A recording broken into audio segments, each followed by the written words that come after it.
The kick's power comes from the torque generated by the rotation of the hips. It's the same principle that cracks a whip. Turning the hips just a few degrees forces the foot to travel a much greater distance and creates a lot of speed as it does. The longer the leg and quicker the rotation, the faster the kick. And unlike karate, Muay Thai fighters are also taught to strike with the hard bone of the shin. A Muay Thai kick can generate roughly the same force as a baseball bat, enough to crack a rib. It works like a point of a knife. All the force is magnified by being concentrated in a small, hard area. Even if the elbow doesn't deliver a knockout, it will almost always leave a nasty cut, and often getting in close neutralizes the opponent's weapon advantage. Then, in the clinch, we bring the power of the knee to bear. Unlike the kick, which relies on rotation to create power, the knee gets its power from leverage. Pulling our opponent down as we drive the knee up can deliver up to 2.5 tons of force, enough to lift a car. It's not the arms, but the legs that drive this. Like a piston, the explosive power of the legs is capable of generating hundreds of pounds of force, all to a very vulnerable area, the soft underside of the opponent's jaw. Like the Hanuman move, the flying knee relies on the explosive power of the legs. But rather than spread the power of our blow over two fists, it concentrates it into the spear point of the knee and combines it with the force of gravity. It's the equivalent of hitting our opponent in the chest with a sledgehammer. Works on a concept called the couple. Basically, it's two levers linked at a single fulcrum, the elbow lock. And it doubles the foot-pounds of torque you can generate when compared to a single-arm lock. There's more than enough force to flip an opponent to the mat or dislocate his elbow. By using the twisting motion of the torso to drive the strike, the business end of the hardwood fighting stick can quickly accelerate to more than 25 miles per hour. On contact with the skull, the energy is enough to cause a depressed fracture. It's the same injury-producing force as being hit in the temple by a hammer. Mali relies on something called a flexion moment imparted to the neck to do damage. An average man's neck can withstand about a 140 foot-pound flexion moment. Beyond that, soft tissue and even vertebrae can be crushed. By bringing your weight down fast, this move could easily deliver twice that amount of force. And it wouldn't just end a fight. It could leave your opponent paralyzed or dead. Close, the opponent's neck is exposed. But because of the close range, the hand doesn't generate a huge amount of force. It's enough to stun, but probably not enough to cause severe injury.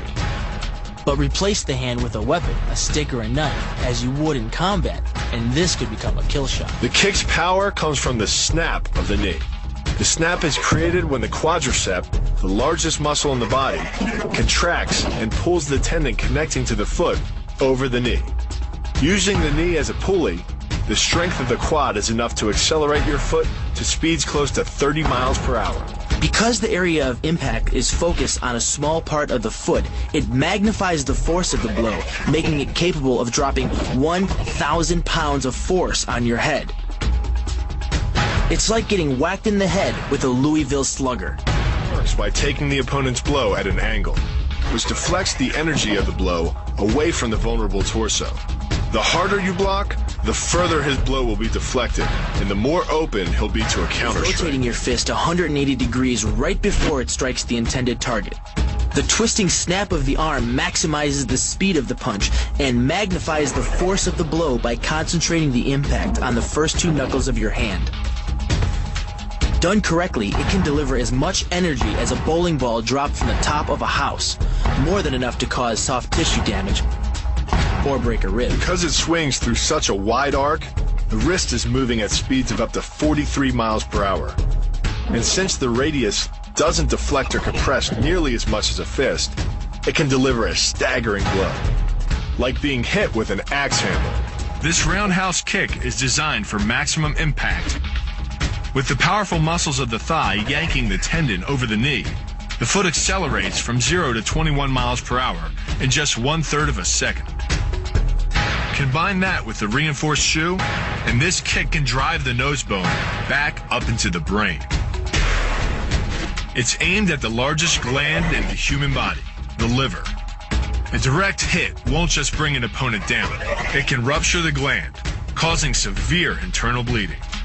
But the liver is well protected by the rib cage, so the kick must be accurate to within half an inch. In this move, the forward propulsion of the hips, combined with the piston motion of the lower leg, can send well over 700 pounds of force directly through the rigid bone of the heel. This impact won't just knock an opponent down.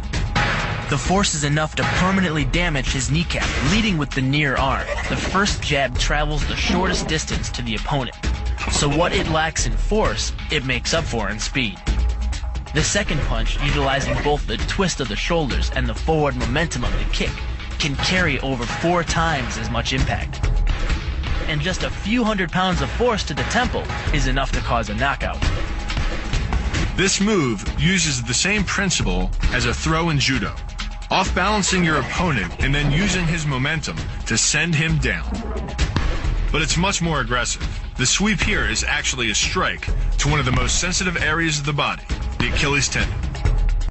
The Achilles tendon. The throw works just like a crowbar, where your leg is the lever and your hip is the fulcrum.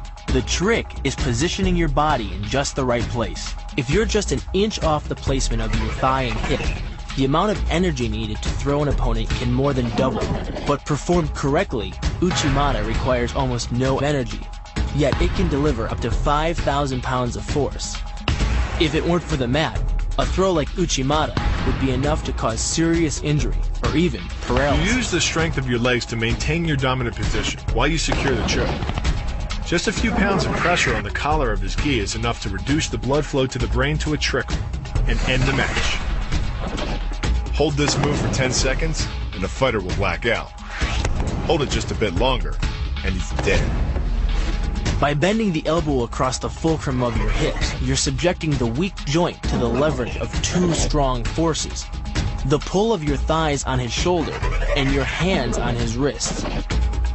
As little as 1,000 pounds of force can be enough to destroy the elbow. The leverage of the armbar can supply much more than that. The sacrifice throw is a simple lesson in conservation of energy. The stronger the opponent attacks, the further he gets thrown. It works like a catapult, where your opponent's momentum supplies the counterweight. The faster he's going, the further he's going to fly. And the harder he's going to land. That land with the side, ball, or top of the foot. The gastrizin uses the heel to deliver the blow. This alignment of the heel, ankle, lower leg complex channels some 2,000 pounds of force into the opponent. More than enough to break a baseball bat.